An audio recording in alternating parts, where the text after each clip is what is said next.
And welcome everybody to the Planet Mullins podcast. I've got a fantastic guest on the show today. He's a studio owner and guitar owner, but he also does more than own the guitar. He plays it very, very well. And we've got him live from his studio in Encino, California today. This is Mr. Carmen Grillo is my guest today. Hey, Carm. Hey, how you doing, Rob? Thanks for having me, man. Oh, absolutely. I can see, I recognize the room there, background. You're in your studio right now. I am in my studio right now. That's where all my stuff is, you know. Okay, cool. Well, we've got so many things we can talk about today, and I'm thrilled to have you. But first, I got to do my commercial for my sponsor. So here we go. Of course. BodyRejuvenationCandles.com is sponsoring today's broadcast. Candles with a purpose: to emit light and moisturize and rejuvenate the skin as a lotion. Incredibly therapeutic for dry skin. And I've used these things on my hands, and they're fantastic. So you should check it out. Just after the show, go right over to BodyRejuvenationCandles.com, and you can see how they work. They got a video and a website and all that kind of good stuff. So, okay, so Carmen, what's yes, sir. up, man? Yeah, I gotta. I'm gonna click over to your bio here because even though we've known each other a really long time, it's always fun to get somebody's bio, in the email. And I didn't even realize some of these people that you have worked with, even though I know you pretty well. But it says here you performed with David Foster, Smokey Robinson, Huey Lewis in the News, Donna Summer. Oh, I want to hear that story. The Four Tops, Boz Scaggs, Luis Miguel, Rita Coolidge, Bill Champlin, Will Champlin, Chicago, and Tower of Power. Oh my God, that's quite a list. And the Sons of Champlin, who I'm playing with now. If there's ever any gigs ever again, that's who I play with. I play with Bill Champlin, who was in the band Chicago for 28 years, and before that, a band called the Sons of Champlin, which was a Bay Area staple. And I see you've got the Golden Gate Bridge behind you, which is my favorite. Yeah, man, I had to go Golden Gate on it today because of the Sons of Champlin and Tower of Power. Yeah. So the Sons are still alive and well, and we canceled, because of COVID. We canceled a bunch of gigs this year, and I bet. Hopefully we'll pick up in 2021. Well, how did you end up getting the Sons of Champlin gig in the first place? Was it just a fluke? Well, that's actually a long story, and I'll try to be precise and not go on for days. But okay. But I was a fan of the Sons when I was probably 15, 16 years old. I heard their record.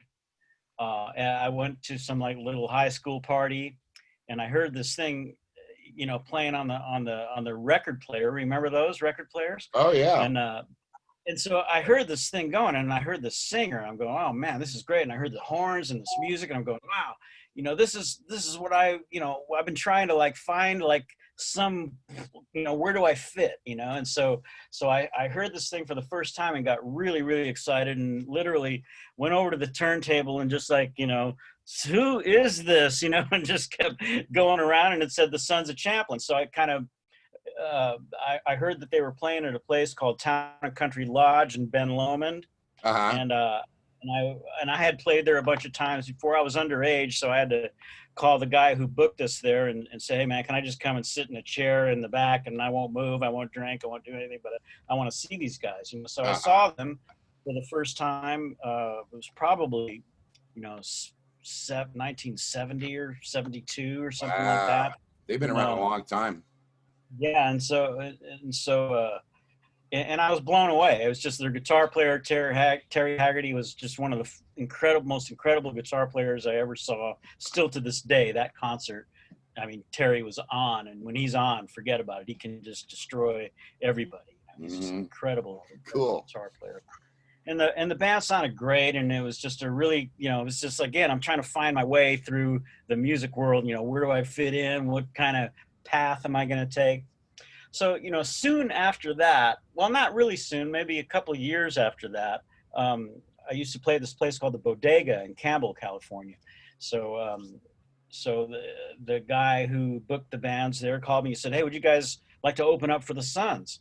And I went, "Yeah, man, that sounds great. They're one of my favorite bands." Right. And so we do the gig, and Bill and Terry are there early, and they saw our show, and Bill and Terry came up to me after the show and just said, "Oh man, that was great. It was great." And Bill goes, "Hey man, I want to get to know you, man.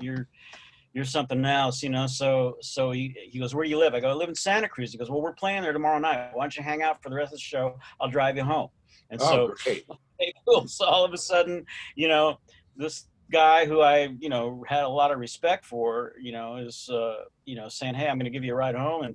And so all we did was, after the gig was just, he drove me back to Santa Cruz, and all we did was talk about music, and then we stayed up literally all night talking about music and stuff and everything like that, and we literally became best friends that night, and we've been best friends ever since, and Wow. involved in each other's music for almost 50 years. So he met me when I was like either 19 or 20 years old, and then he brought me into the studio with my, I mean, here he is, this hippie guy, living in Marin, and has a family with two kids, and he's spending his own money to bring me into the studio for the very first time.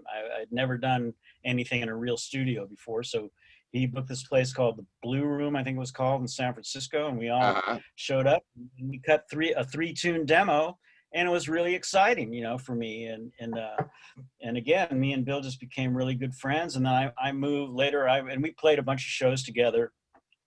And later, I moved down here, and then he moved down here to Los Angeles, and he started.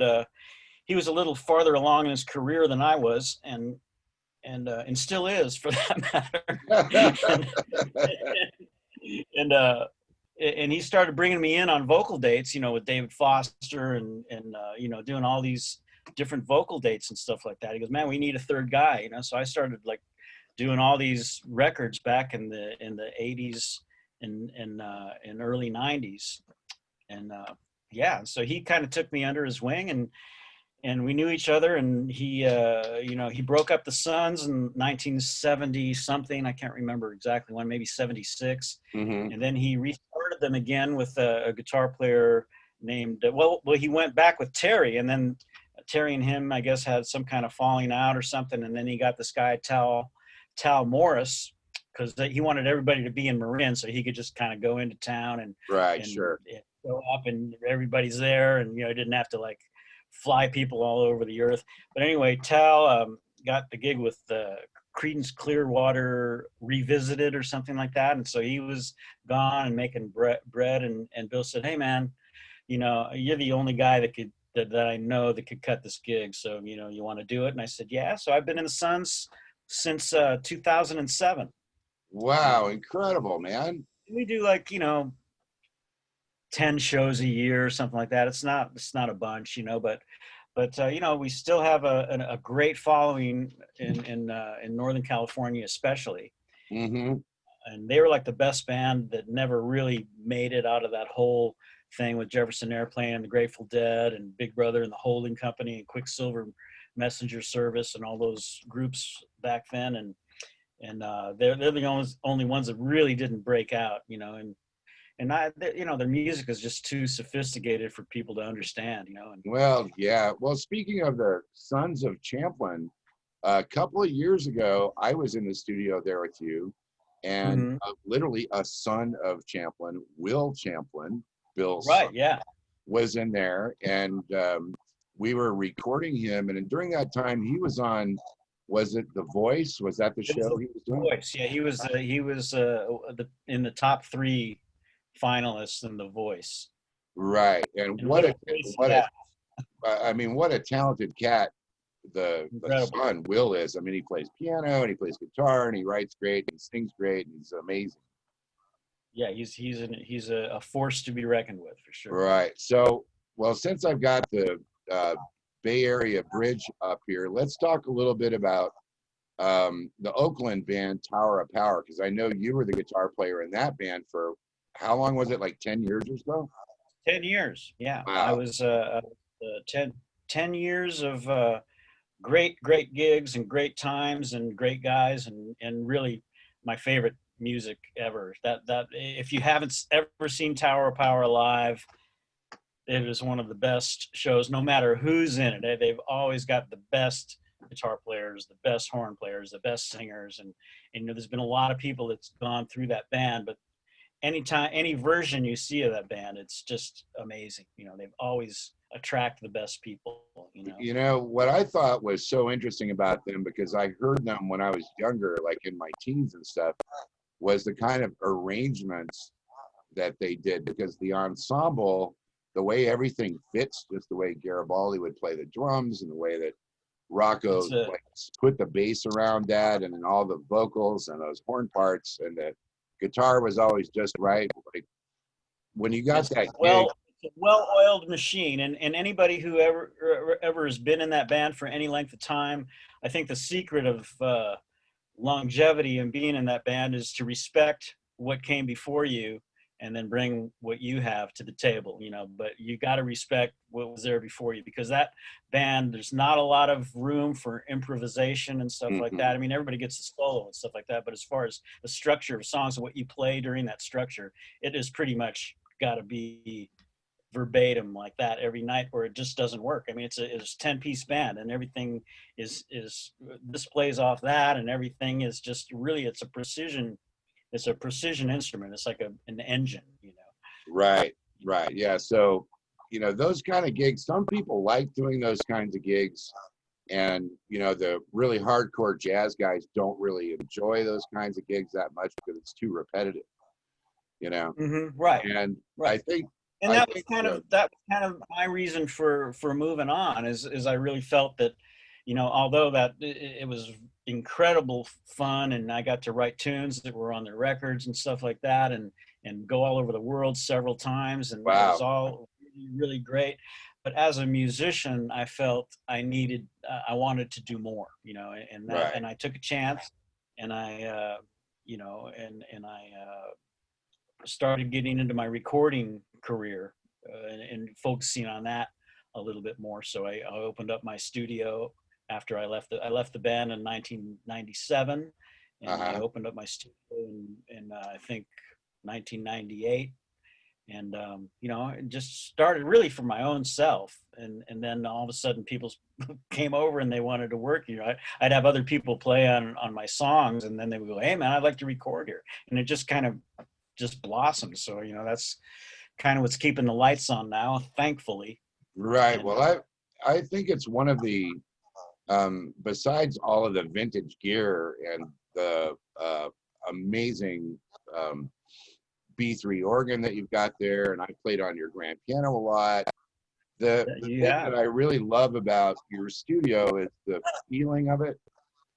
Like when you come in and you hang out, you know, you just walk in, and the vibe of everything is just The vibe really is great. You know, a lot of people say that, you know, and I'm really happy about that. I don't know what it is, but you know, I don't know if it's these kind of weird colored walls here, but it's a very creative feeling space, and people really enjoy. It's relaxing, and uh-huh. it's you know, and it's creative. And I think, you know, we're musicians, and we like to relax, and we like to create. So it's I Right. try to make that environment for Yeah, everyone. You it's, know. well, you know, in some studios it's intimidating, because some studios, everybody's all about, you know, their bling, you know. And I've been in places where you walk down this hallway, and by the time you get from one end of the hall to the studio door, you've looked at 700 gold and platinum albums, and you're just like shaking in your boots. You know, that you get down the door, you're like, I only got one. uh, I I always, only got one gold. I know, but what's so funny about it though is that you're not one of those kind of guys that's going to just like shove all that in the client's face and just cover all the walls with all your awards. And you're just, it's just relaxing. It's Well, very creative.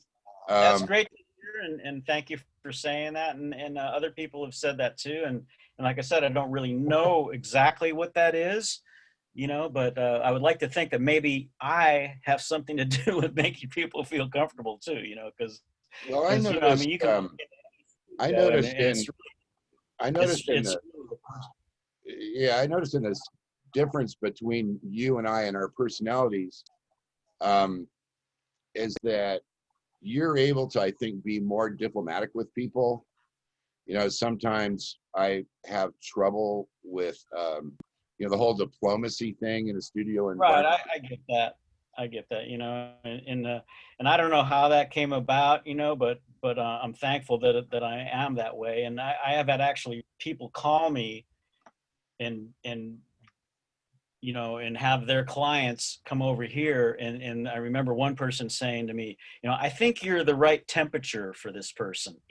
So that's, so if that means the diplomatic or right temperature, I try to be, and obviously we all have our line in the sand that we that we draw, and I got Right. mine, and I'm probably a little bit more tolerant than most people. But I mean, my whole thing is I try to work this thing like a burger joint. It's just like, come over, have a burger. If you like it, have some fries, and then tell all your friends. And that's kind of what this is. What this is like. I just try to make a comfortable atmosphere so people can create and work and have things sound good and be able to put them out on the radio or whatever. And at a decent price. I don't really overcharge anybody. I never took any more than anyone had.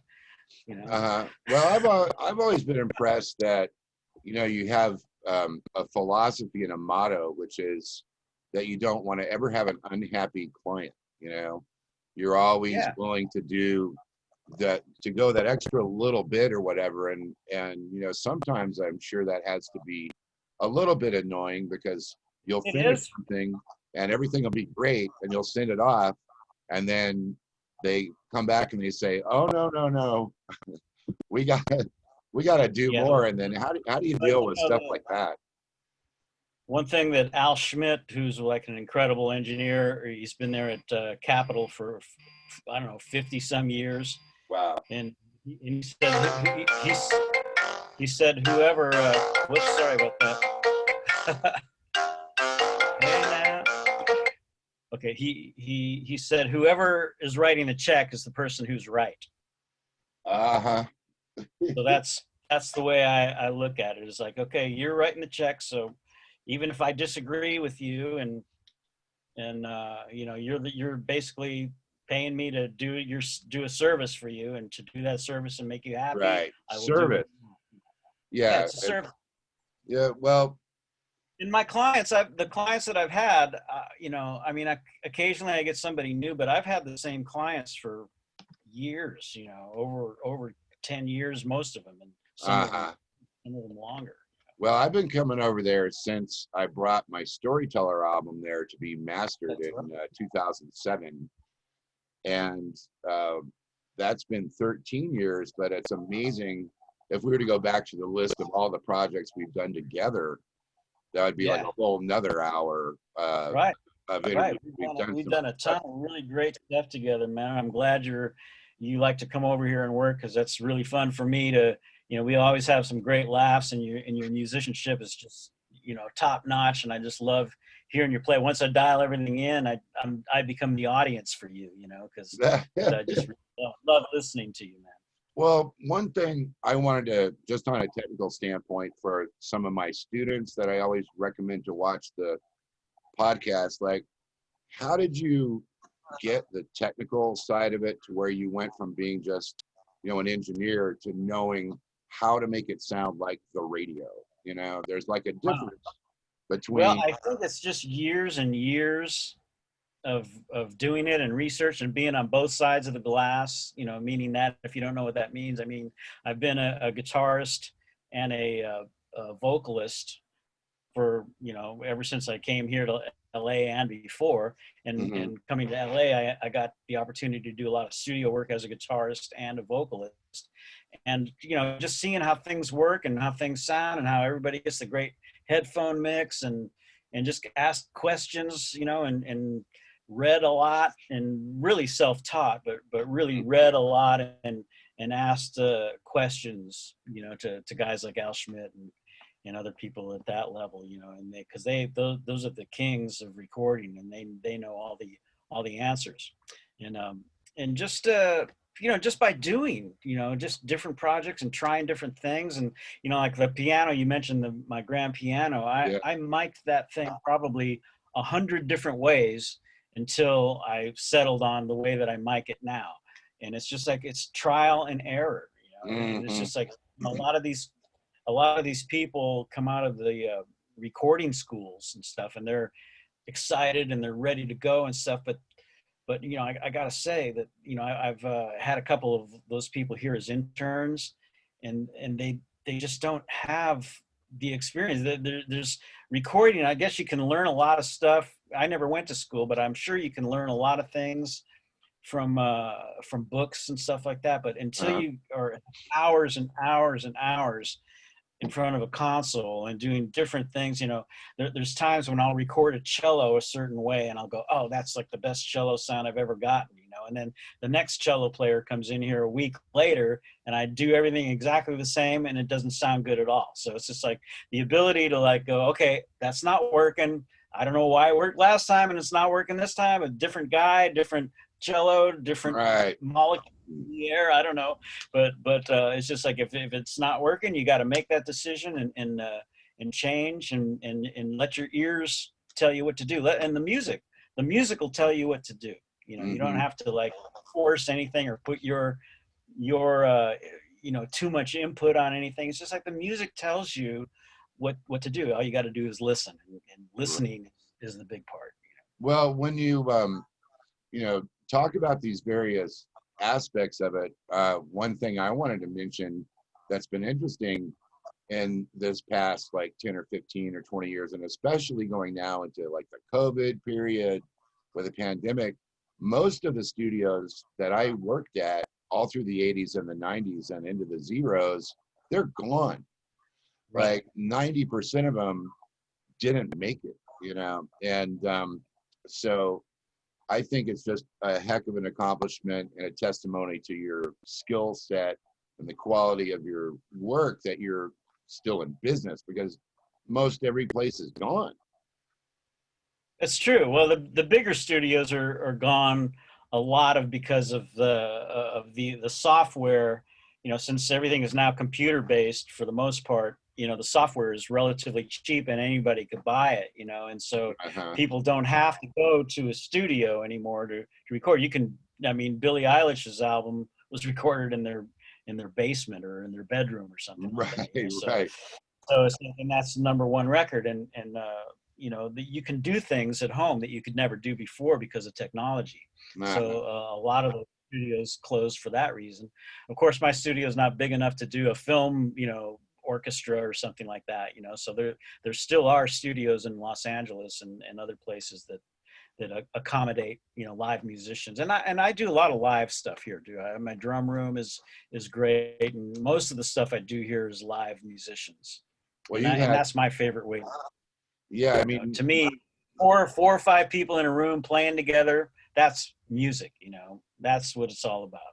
Well, did the because you were around before everything became so computerized and so metronomic and so grid-like, because it wasn't until the late 70s and early 80s when people started opening computer software and saying, okay, here's the click, and it's all going to go down to a click. And some other guys that are longtime studio vets that I know really think that the advent of the click and the grid has inhibited, especially in like rock bands and stuff, it's really inhibited the flow of the music. Do you prefer working with a click or working without? Well, I think, today's music, you can define music every 10 years with the way the drums sound or whatever. If you look back 10 years and what the kind of drum sound they had 10 years, it's not what they have now. And then if you look back 20 years, the drum sound they had then is not the drum sound they have now. So it's kind of defined by by the drum sound, I think, and amount of reverb and other things as well. But it's I like recording with a click. It does make things. First of all, people's ears are used to hearing tempos that are, I mean, that's just their ear, the audience, radio audience ears are just used to hearing things perfectly in tune and perfectly timed. And that's the way it is now. And it's really hard to go against that grain. Mm. But my reason for liking to play with a click is when you're doing editing, obviously, it makes it a lot easier. I'm back from the days of tape where you had to get a grease pencil, cut the tape, find where the end of that chorus is. If you're getting rid of a double chorus, you want to make a single chorus, and then find the bass, the kick drum, put it across the head. I remember those days. Exactly where the cut is. I mean, takes an enormous amount of time. And now you can do that in seconds, and so the technology is really great. Of course, I mean, there's just, to me, I mean, I don't have tape, but when you hear something that was recorded on tape and compare it to something that's recorded on computer, to me, there's no comparison. It's just incredible. A friend of mine has a tape machine, and after he records all of his drums on tape and then throws them into Pro Tools. And he'll play me the drums, and he'll also record them on Pro Tools as he's recording them on tape. So he'll play me the drum track that's on Pro Tools and the drum track that's on the tape. And literally 10 times out of 10, the tape wins. I mean, it's just does something to music that's just a computer can't do, Well, the modern world has really kind of advanced in all aspects of society with, the things that are quicker and they're almost as good, but they're more convenient, they're faster, they're more portable or whatever. I mean, I remember just loving the LP when my early albums came out, because I couldn't believe that I could be in the same world as frickin' Miles Davis and Herbie Hancock, and I had my own album. And then when the CDs came out, then I was listening to those and I was going, you can't beat the sound of vinyl. No, you really but can't. On the other hand, you can carry a CD. It can get hot. It can get cold. It's not going to melt. It won't scratch. Yeah, you're not relying on fossil stuff. Maybe LPs are like, they're dinosaur juice, man. I mean, it's vinyl is like a petroleum product, so that's also tied to the oil industry. And I mean, that's why albums are getting more and more and more and more expensive, because it was based on the price of oil, believe it or not. Right. Well, I got a double LP album from Carlos Santana last year when I was working as part of the promotion and marketing team for that album. And I got it and I was like, man, this is so incredible. And then I thought, and I can't listen to it because I don't have a turntable anymore. Right. Yeah, I mean, it's like, okay. And he had sent me the digital, actually his management had sent me the digital version of the MP3s and everything on the internet. But, I ended up just giving that double album away to a friend of mine who had a turntable. And he said, yeah, man, I can play it. I said, great, that's cool. So that's awesome. So you've been in all these different bands and you have your own studio. Is there a particular kind of music that you like to work on? Like, how do you define your music in comparison to this myriad of studio stuff? Because I've seen German guys with the bolts through their nose and the tattoos that flew over to make some bash and crash like punk rock stuff, and I've seen you in there with classical people and blues cats and jazz and all that. I mean, is there something that you prefer over anything else? I prefer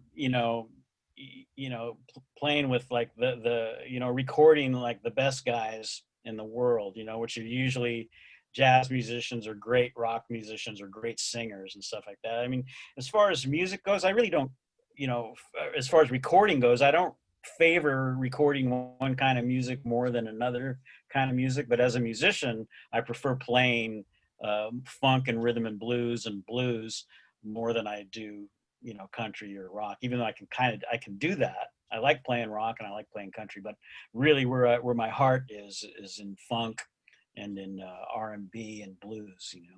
Well, how did you develop your incredible voice? Because this is one of those things that is kind of like an inside studio thing, because we work together with different like R&B artists and hip hop. And a couple of years ago, we were working with this one singer, and she, you know, tried to sing her own background vocals, but she really couldn't pull it off because she didn't have the range.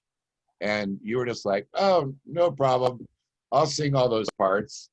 And then you went way into the stratosphere, into like girl singer land, like 2 or 3 Right. octaves.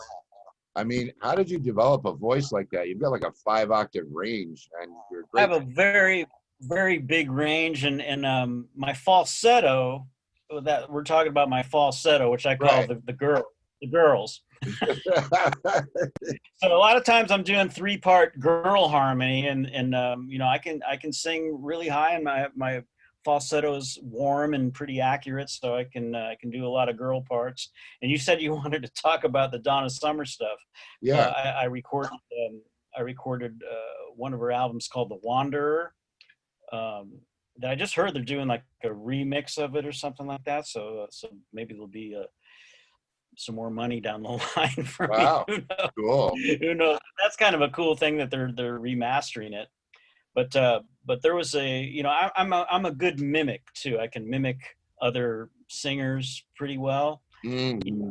And I've replaced, you know, I've mixed songs where, you know, the producer is here and going, oh man, I wish I had somebody to come in and sing, you know, those 3 words again. And I said, well, let me do it, you know. So I just kind of listened to the guy for a while, and then I go out there and sing it and try to sound exactly like him. And the producer goes, man, I don't know how you did that, but you sound exactly like that. I cannot tell the difference. So I'm a good mimic, you know. And on Donna Summer's record, she actually left the building, and Giorgio Moroder, who was the producer for that record, and like I think all of her other records too, he said, man, I wish we had a girl here because we gotta, you know, I gotta fix this line and Donna's gone, you know. And I said, well, let me do it. So I don't even remember where it is on the record. It's been so long,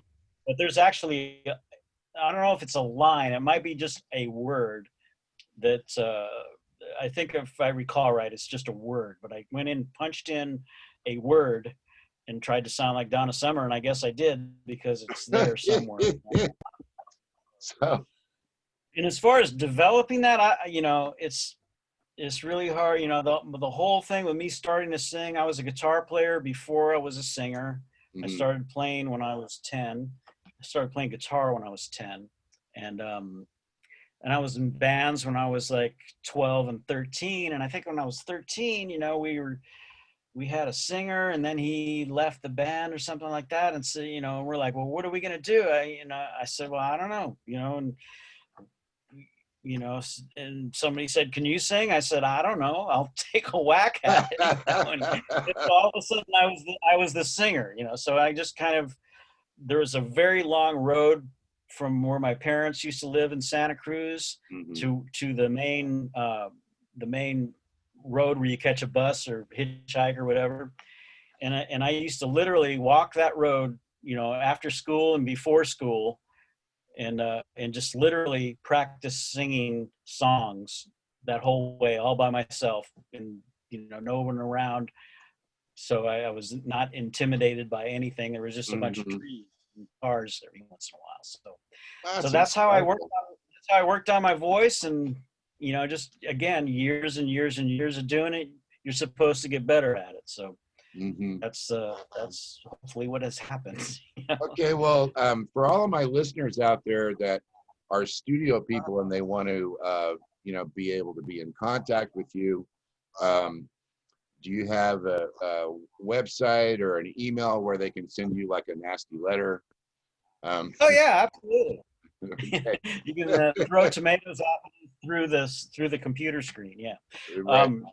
My website is carmengrillo.com, www.carmengrillo.com, and my studio is www.bigsurprisemusic.com, and my band page is www.thecarmengrilloband.com. So those are my three websites, and my email, if you want to get a hold of me that way, is carmen@carmengrillo.com. So I'd love to Cool. hear from you. Cool, man. Love Well, to.